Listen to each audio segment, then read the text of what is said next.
Всем привет, с вами Евгеньевич, вы на канале Red Army Airsoft, и сегодня мы посмотрим на калаш. Или Масаду. Что ты такое? О, CXP ARK от ICS. Что это за зверь? Давайте разбираться. Генеральный спонсор канала — страйкбольный магазин Airsoft Rules. Изучать этот привод будем от и до, начнем с разбора внешки и особенностей эргономики и закончим внутрянкой. Я думаю, вы не часто сталкивались с калашами от ICS. Да, технически CXP ARK от ICS это калаш в обвесе, но визуально это очевидно смесь АК и Масады. Ну или если вам будет угодно, это то, как бы выглядела Масада, если бы она строилась на базе калашоида. Я думаю, не будет никакой интригой, если я скажу, что этот привод нам предоставил магазин Airsoft Store, ну хотя бы потому, что они единственные, кто возит продукцию ICS в Россию. Так что, если вам будет что-то нужно от ICS, это определенно к ним. Итак, ствольная коробка тут обычная АКшная, выполнена из штампованной стали. Бокового прилива типа ласточкин хвост тут нет, и правильно, что нет. В данном случае это лишний никому не нужный вес. На крышке ствольной коробки есть нормальная планка Пикатини, а сама крышка ствольной коробки крепится на шарнире. За счет этого в закрытом положении крышка сидит очень жестко и подходит для установки коллиматора или даже оптики загонника. Примерно так же, как, например, у современных АК-12. Если прицельных у вас пока нет, то тут есть простой нерегулируемый целик. Но, как по мне, годится он только для декора. На стволе есть ДТК, кстати, красивый, проточно-щелевой, двухкамерный и даже стальной. Но он не копирует какой-то конкретный огнестрельный образец, и по факту это собирательный образ разных реально существующих ДТК. ДТК крепится на стандартную резьбу М14-, а значит вместо него можно поставить любую трассерную насадку. Если вы захотите открутить ДТК, не забудьте выкрутить фиксирующий винт, он прячется под шомполом. Стойка мушки здесь своя, уникального дизайна, выглядит достаточно агрессивно. Цевьё и накладка газовой трубки выполнены из нейлона по лицензии Макпул и очень напоминает Макпул Жуков. В нижней и передней части цевья есть обычная рельса для крепления чего-нибудь. Вряд ли там будет удобно крепить рукоятку, но для ЛЦУ или даже полноценного тактического блока она может подойти. У основания цевья рельсы уже нет, только место для хвата, эргономичной формы с противоскользящим рельефом. На боковых частях цевья и на крышке газовой трубки есть интерфейс и блок для крепления различных аксессуаров и съемных рельс. Флажок переводчика огня находится справа, работает как у обычного АК, предохранитель очередь одиночка. Но есть прикольная фишка. Если после стрельбы при постановке на предохранитель потянуть переводчик еще чуть выше, сработает функция сброса взвода пружины. Ну, чтобы она не оставалась сжатой и не просаживалась во время хранения. Мелочь, а приятно. Сам флажок тактикульный, с педалькой для оперирования одним пальцем и вырезом для фиксации затворной рамы. На огнестрельном АК это нужно для того, чтобы потянуть затворную раму назад и поставить все это дело на предохранитель. Затворная рама будет зафиксирована в крайнем заднем положении. При необходимости открыть огонь вы одним движением переводите переводчик вниз. Затворная рама освобождается, патрон досылается, можно стрелять. В случае с приводом вы просто можете зафиксировать шторку в крайнем положении, чтобы туда-сюда подвигать хоп-ап. Правда, чтобы выстрелить, чтобы посмотреть, как летит шарик после регулировки хоп-апа, вам все равно придется перевести переводчик в режим огня. Шторка закроется, и чтобы дальше регулировать хоп-ап, вам опять нужно будет ее открывать. Так что удобство тут сомнительное. Пистолетная рукоятка пластиковая, эргономичной формы, своего собственного дизайна. Общими чертами похожа на собирательный образ Макпула. Приклад — это самое масадовское, что есть в этом приводе. Дизайнеры ICS абсолютно точно вдохновлялись Масадой от Макпула, когда его рисовали. Чтобы установить такой приклад на АК, в ствольную коробку установлен вкладыш с механизмом складывания. А форма крышки ствольной коробки срезана таким образом, чтобы в нее плавно перетекал приклад. Смотрится все это дело, на мой взгляд, достаточно органично. Приклад телескопический, имеет 7 положений для регулировки по длине и 5 позиций регулировки щеки по высоте.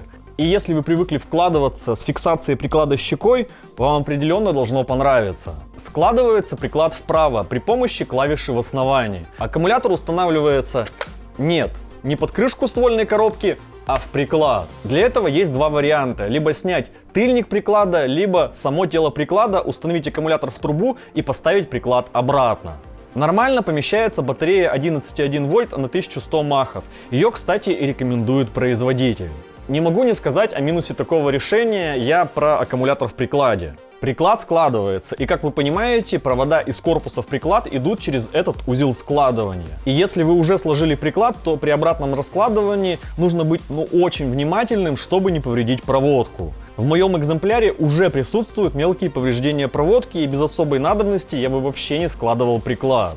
У основания приклада находится крупная стильная антапка для ремня. Кстати, штатно передней антапки тут нет, поэтому придется ее ставить на интерфейс M-Lock на цевье, ну или использовать только одноточечный ремень.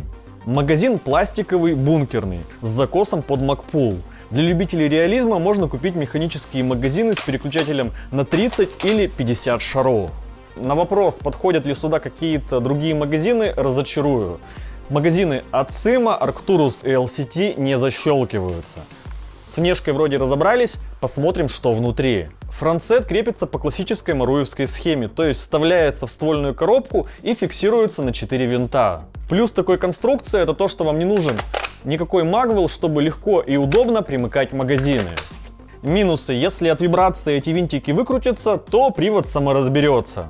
А вы будете весело и задорно искать эти винтики по кустам, приправляя поиски крепким матом. Поэтому Loctite и другие фиксаторы резьбы — ваш лучший друг. В ствольной коробке хорошо виден нестандартный вкладыш приклада. Еще внутри есть пластиковая вставка, которая помогает выровнять гирбокс и добиться лучшей соосности с камерой хоп-апа. Это плюс. Стенки гирбокса стандартные третьего типа с быстросъемным креплением направляющей. Шестерни стоят на 8-мм втулках, разумеется, стоит какой-то шиминг. Контактная группа стандартная, как у других гирбоксов третьего типа. Проводка обычная жесткая, сечением 0,75 мм. Установленный MOSFET с функцией защиты контактной группы и плавкий предохранитель. Для удобства сборки и разборки привода проводка разъемная. Часть, которая выводится в приклад, крепится на разъем Minitami. Я бы сразу поменял его на компактный XT30, так будет удобнее. Мотор ICS EVO 1, тяговый. Шестерни самые обычные, стальные 18:1. Антиреверс уникальный, в угоду работы с системой сброса пружины. Цилиндр стандартный латунный, без отверстий. Голова цилиндра обычная, пластиковая, с одним о-рингом и плоским демпфером. Поршень пластиковый на 14 зубов, 8 крайних зубов гребенки стальные. Голова поршня пластиковая, вентилируемая с одним о-рингом. Внутри поршня на голове есть подшипник. Нозл пластиковый, без резинки. На штоке головы поршня ходит слишком уж свободно, а это значит, что здесь будет какая-то потеря компрессии. Таппет стандартный, тип 3 пластиковый. Пружинка таппета достаточно жесткая и, скорее всего, проблем с подачей шаров не будет. В узле камеры хоп-апа и нозл также есть какая-то потеря компрессии из-за того, что нозл недостаточно плотно запирает камеру хоп-апа.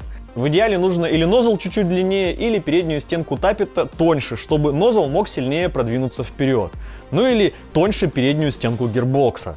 Камера хоп-апа алюминиевая, стандартного АК-типа. Давилка обычный валик. Резинка обычная черная с обычным пупырем. Стволик алюминиевый, окошко для резинки достаточно большое и хорошо обработано. Пружина неравномерной навивки. Направляющая пружины своя, быстросъемная, с остальным штоком и подшипником. Можно сказать, что для 120-го тюна внутрянка неплохая, к тому же вся внутрянка полностью тюнингопригодна.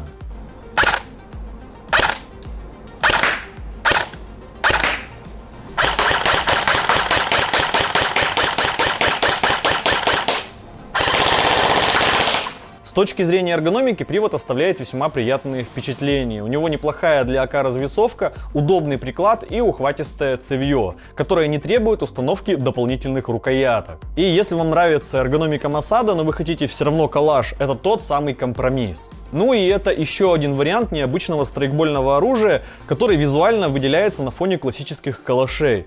Да, он не копирует какой-то реально существующий образец, но, как говорится, почему бы и нет.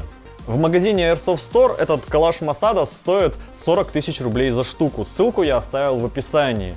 Как всегда, предлагаю обсуждать видео в комментариях. Не забывайте ставить ваши уверенные пальцы вверх. С вами был Евгеньевич. До скорого!